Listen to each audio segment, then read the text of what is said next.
Arizona's federal lawmakers on the shutdown and border security. What do we really need to open up the federal government? And the phenomena at the border is who's coming. In her own words, one family's difficulties during the shutdown. Kids experience as much stress as us adults do. Plus, steps taken to make the University of Arizona a safer environment for all. One of the things that we have to do as leaders is be open and honest with each other. Hello and welcome to Arizona 360. I'm Lorraine Rivera. Thank you for joining us. On Capitol Hill, it's hardly business as usual as the longest government shutdown in history dragged into its fifth week. Some lawmakers have returned to their home states in recent days while they wait to vote on a potential solution. Arizona 360 caught up with newly appointed Senator Martha McSally this week. During her visit to Nogales, our discussion began with her decision to postpone her pay until the government reopens.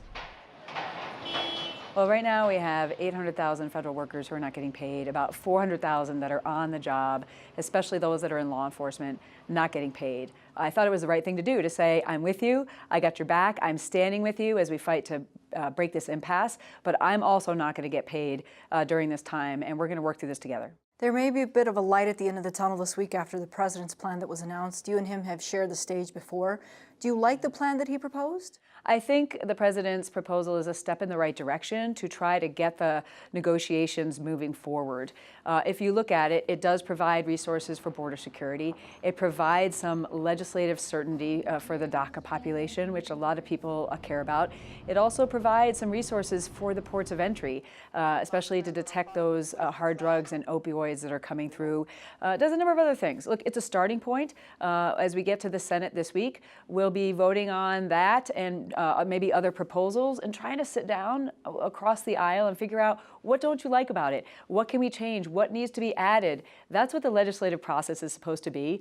We need very quickly the House, the Senate, and the administration to come together to figure out a path forward, not the political games, but what do we really need to open up the federal government, to secure our border, to provide our officers and agents everything they need to keep our country safe. Let's do it. This is what their job is supposed to be. Do you believe that every area of our border needs an actual wall? Absolutely not, no. Look, we need a bottom-up approach. Every single sector is very different. What do they say where they need replacement barriers? Where is it better that there's a levee system that's for flood control? Where do they need technology or access roads or more agents? And as soon as we secure an area, the cartels are very nimble. They tend to try and find a way to adjust their tactics to do something different. So we've got to be light on our feet as well as we provide the resources for barriers and technology and agents and access road, that we're really using intelligence-driven operations so that we understand what the cartels are doing and we can stop the bad stuff from coming into our country. The Secure Fence Act was passed in 2005, modified in 2006. It was a very bipartisan bill mandating 700 miles of a double-layer barrier on the border. Chuck Schumer, Barack Obama, Hillary Clinton, they all voted for this. So barriers, where appropriate, are a part of a holistic system that can help secure our border. Some of them need to be replaced, some need to be new, but we also have other things we need to do to secure our border and our ports of entry. All right, let's switch gears now. Last week's conversation, the governor's State of the State address, some concern about Arizona's water future. Yes. Do you believe the federal government can and should step in when it needs to if the state can't figure it out? So there's 7 states plus Mexico that are coming together with a drought contingency plan. So this is a really important thing on the agenda for Arizona with this legislature and the governor. They have a 31 January deadline in order to ratify their plan. If they don't, then the federal government by law will start to step in and direct the states what to do. Nobody wants that to happen.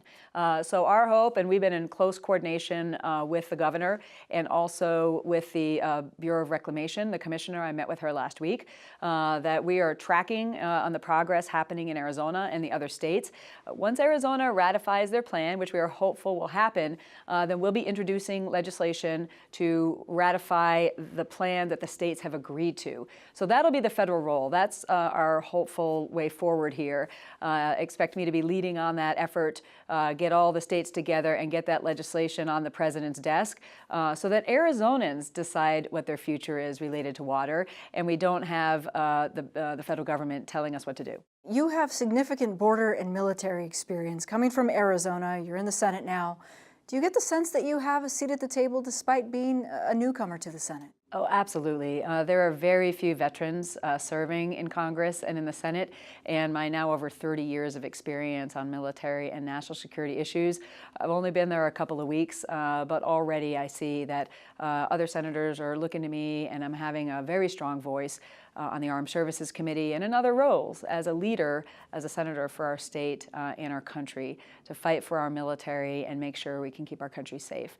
And there's very few border senators. There's a lot of people who talk about border issues, but they don't live here, they've not been here, and so in these conversations, even right now, about what is it going to take to secure our border and ratify the updated NAFTA agreement, which is another priority of ours, and have better infrastructure at our ports of entry for more jobs on both sides of the border and a growing Arizona economy, I'm already seeing that I'm a strong voice in those issues.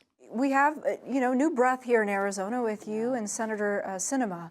How would you describe the relationship between the two of you moving forward as you're both fighting for the state? Yeah, well, we're already working together on a number of issues that we worked on together in the House. I want to make sure people realize, because often the media asks the question, the campaign's over. Senator Sinema won. I've been given the opportunity to be appointed. We are both now serving alongside each other on behalf of Arizona, and our approach is what's best for our state moving forward.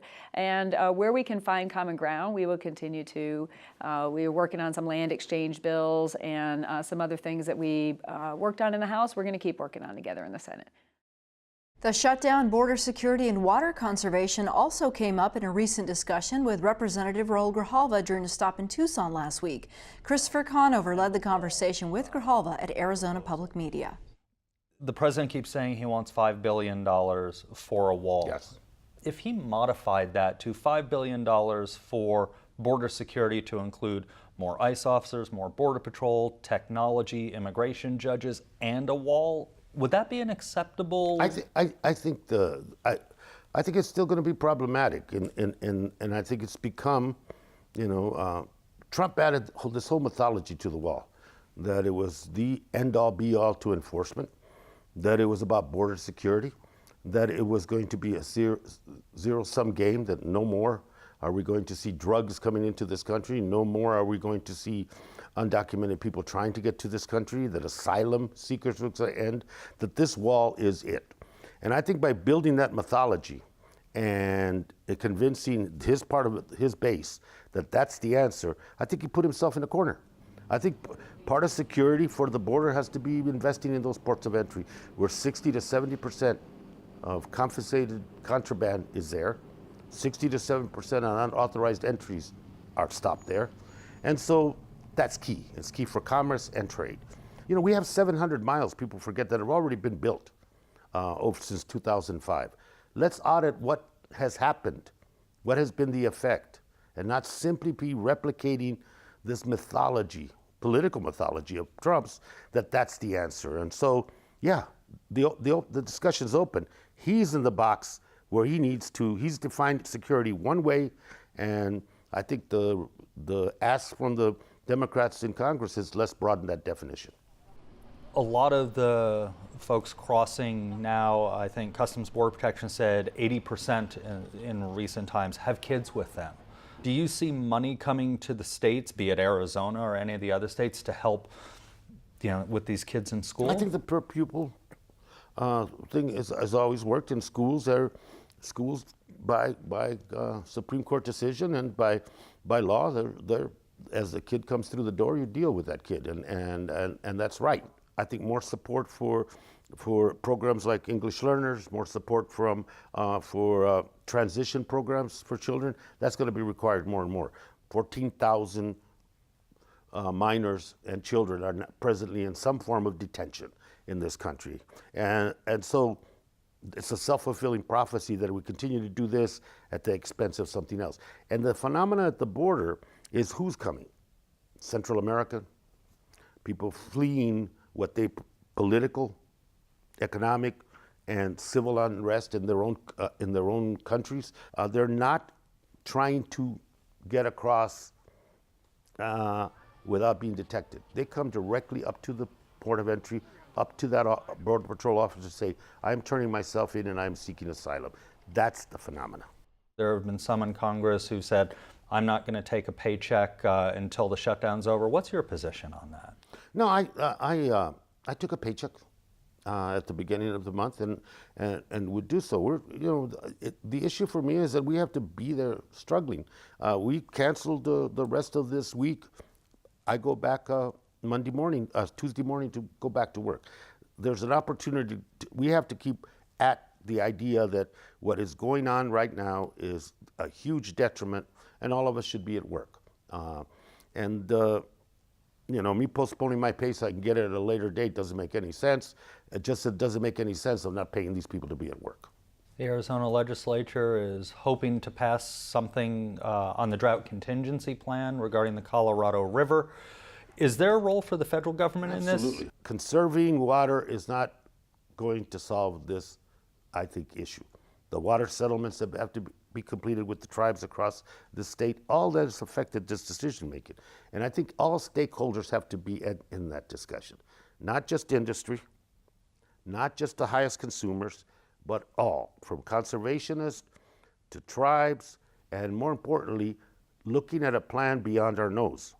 I think we have a role, and we have a role both as a mediator, we have a role both as an arbitrator on differences, but I think the biggest role we have is to influence. If the Colorado River is the nexus of this discussion, then I think we should be at the table, and we're going to try to do that.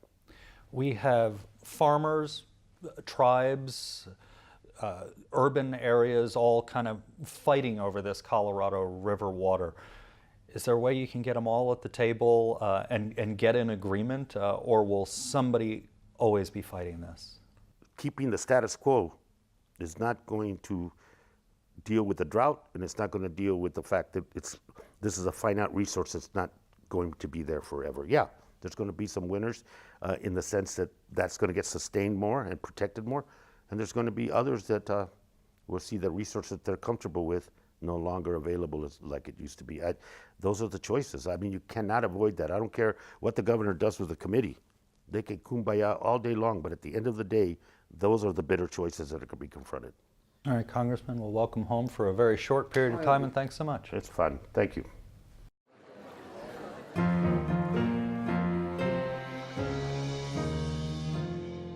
In a return to our occasional commentary series, Own Words, we hear from a Tucson woman. She and her husband say they support the president and his calls for border security. Here's how the partial government shutdown has impacted her family in her own words. My name is Cassandra Keith, and I am married to a federal employee who's also a veteran.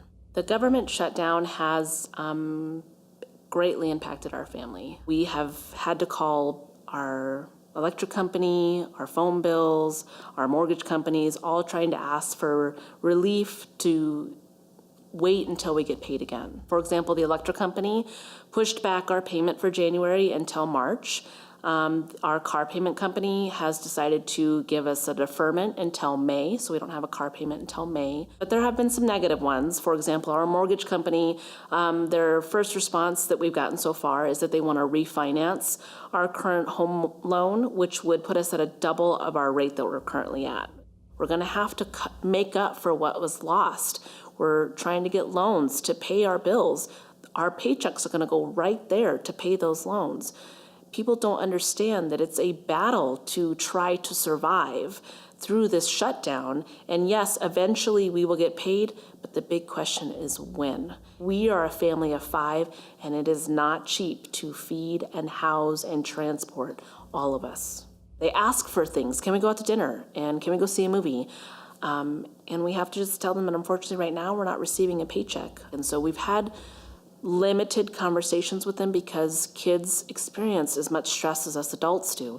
And so I don't want this to impact them that much as far as schoolwork and just overall well-being. I blame all politicians. We have a breakdown in what's important in our society. We're losing the heart of America because we're more focused on the popular opinion than what's right for our citizens. And so I believe that all politicians are to blame. The shutdown has not made my husband think of leaving the federal government. He became a Marine to serve his country, and unfortunately, he was medicaled out. This is another way that he's chosen to serve his country, by keeping the citizens safe.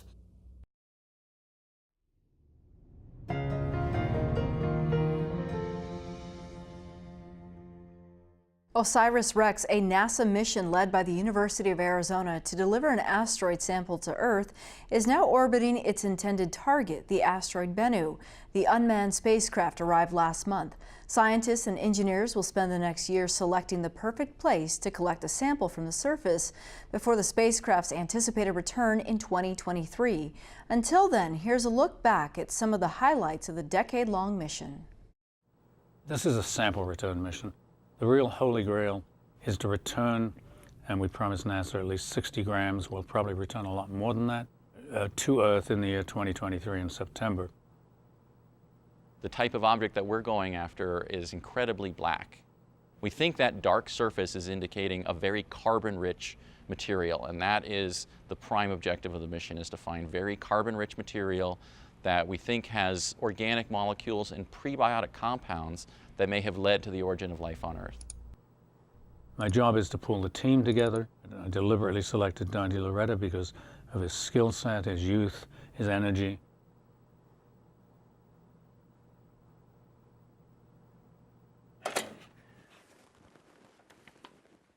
Obviously, the team suffered a major setback in September when we lost our leader, Mike Drake. And I was then asked by NASA to step up into the role of principal investigators. We got one mission, it's going to go there, it's going to figure out how to operate around that asteroid, it's going to figure out the asteroid itself, it's going to decide where we want to go, it's going to go there, it's going to grab that sample, it's going to come back to Earth. All of those things, any one of which have been, a really complicated thing to do, we're going to do them all at once. Lockheed Martin had developed something called the TAG-SAM, touch and go sample acquisition mechanism. It's something that we developed to actually do a sample without needing a scoop or needing to be attached to what we're sampling. We do have a large budget. Our mission profile is, including launch vehicle, is just over $1 billion. Schedule management is actually more important than cost management at this point. We're in a very healthy cost posture, but you simply can't buy more time for certain things. We've got a fixed launch date. We're going when we're going. Everyone is go. 3, 2, 1. And liftoff of OSIRIS-REx. The emotional roller coaster was incredible, thinking about everybody who's poured their heart and soul into this program, those who are with us, those who are not with us. Moment of liftoff was like a dream come true. We just nailed it, and it felt amazing. The OSIRIS-REx spacecraft is inbound back to the Earth after 1 year in outer space, and we are targeting an Earth gravity assist on September 22nd. The spacecraft will pass about 17,000 kilometers over the surface of the Earth, somewhere over Antarctica. It's free energy, basically. We can achieve this inclination change without having to expend any of our own fuel. We got color images about 1 day after the actual EGA event, and we were able to process all of those images into the color composites. We were able to do that in pretty short order, so I think that's just a great testament to how functional our team is. So today is actually the first time we are going to take an image of our target asteroid, Bennu. We launched back in September 2016, and after about 2 years of travel, we're finally close enough to the asteroid where we can actually see it. It will just look like a star moving among the other stars. We're about 2 million kilometers or 1.2 million miles out, and much too far to even see it as a small round body. It'll just be a star. All stations, stand by. Burn has started. Stand by for Bennu arrival. We have arrived. So today we arrived at Bennu. We haven't taken orbit up yet, so we're going to spend a month going back and forth some distance away from the asteroid, roughly about 7 to 10 miles, examining it, taking images of it, checking out all our instruments, making sure everything is as expected, and then we hope to achieve orbit by the end of the month, beginning of the year. Bennu almost looks exactly like we thought it would. Bennu has the shape that we predicted, and it's rotating in the way that we expected from the ground-based observation, but we are surprised by the size of the boulders on the surface and the density of boulders on the surface. So the surface is definitely much more rugged than we predicted from the ground-based astronomical observations. First highlight was discovering evidence of water-bearing minerals on Bennu. It's one of the things that OSIRIS-REx really wanted to come and find. We're really trying to understand the history of our solar system, our place in the solar system, how life came to be. And that really means that we need to understand very early what was going on in the solar system, organic materials. Water is obviously a very fundamental component to life and its development. The other surprise, I would say, about Bennu is that the surface looks really old. We expected this to be a young surface, having gone through an overturn as it flew by the planets and was modified by the tidal forces. But we're seeing some big impact craters on this asteroid. So we still have work to do to get closer to the asteroid, do higher resolution imaging to get a sense of the grain size. And are there particles that are small enough for TAGSAM to pick up? That's one of the big mysteries going forward. You think Bennu looks great now, wait till you see the data that are coming in March of 2019. Arizona Public Media has followed the OSIRIS-REx mission for nearly 8 years. Production is underway on a second documentary chronicling its launch up until its sample retrieval. To view AZPM's initial documentary, Countdown to Launch, and find out more at azpm.org/OSIRIS-REx.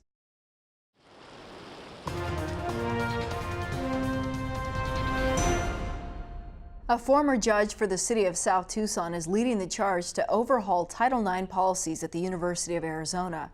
Title IX is a federal law dating back to 1972 that bans sex discrimination at educational institutions that receive federal funding. Last year, the university launched a nationwide search for a Title IX director in the wake of several accusations of Title IX violations directed at the U of A and its athletics department. Ronald Wilson got started on the job in October. Last week, we spoke about his approach to the role. One of the first orders of business is to create a Title IX office for the university.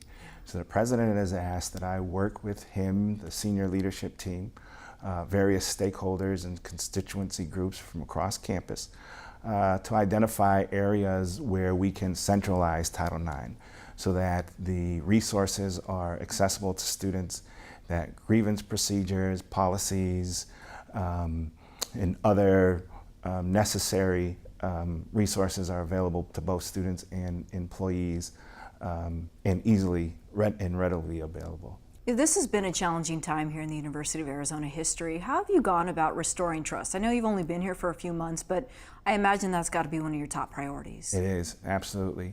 And it's not just here at the university, it's across the country. We live in a very divisive nation, and there's a lot of pain, a lot of hurt, a lot of mistrust. People don't know who to believe or what to believe. And it's not just on college campuses, it's in the community. It's not just within education, it's in criminal justice, it's in public media, it's across the board. And so, one of the things that we have to do as leaders is be open and honest with each other and create authentic lines of communication so that we can have candid discussions about what some of the issues are and how we need to resolve them and the impact that those issues and resolutions have on our various constituency groups.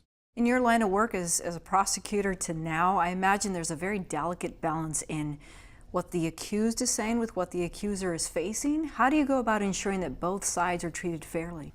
Due process rights, both substantive and procedural due process rights of the accused and the accuser must be observed. And you do that through transparency, policies and procedures, notice requirements, and having really effective investigators, coordinators, and other individuals involved in the grievance process, working collaboratively to ensure that timeframes are being met, investigations are prompt and thorough, that notices are being sent out, and that the parties understand what their rights are as it pertains to the investigatory process, findings of fact, and appeals.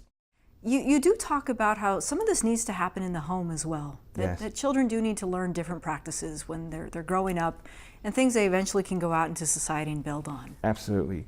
The majority of the Title IX respondents are male, and we live in a society where many young children are growing up without positive male role models in the household. And so we need to support programs that provide mentors and provide young men in particular opportunities to learn about the way their conduct and behavior impacts other people in their community. Toxic masculinity is an issue that needs to be addressed. Title IX has been around since the 1970s. Here we are in 2019. How is it that we've not managed to gain some sense of control over this issue? There are several intersections between Title IX, Title VII, Title VI, Section 504, ADA, ADEA, discrimination, harassment, all forms of misconduct, and targeting various marginalized groups has been on an uptake over the past few years. And so if you are a member of a historically marginalized population, you are a target for discrimination, harassment, and other forms of misconduct. And I've seen that across the board, not just in higher education. And we mentioned Title IX in terms of sexual harassment and discrimination, but there are also populations, ethnic populations, racial populations, gender fluid populations that are being targeted as well. And so there are a number of issues that we have to tackle as a nation. Title IX is one of them, but I don't see this problem going away anytime soon unless we as a community, unless we as a nation say that we're not going to tolerate this anymore, and that we're going to come together and work collaboratively as partners to resolve these problems, to be part of the solution, not part of the problem, hold each other accountable, regardless of what marginalized class or what ethnicity or race or gender identity you may have. Okay, Ron, thank you. All right, thank you. And that's all for now. Thanks for joining us. We welcome your feedback. Visit us on social media and let us know what you think. We'll see you next week.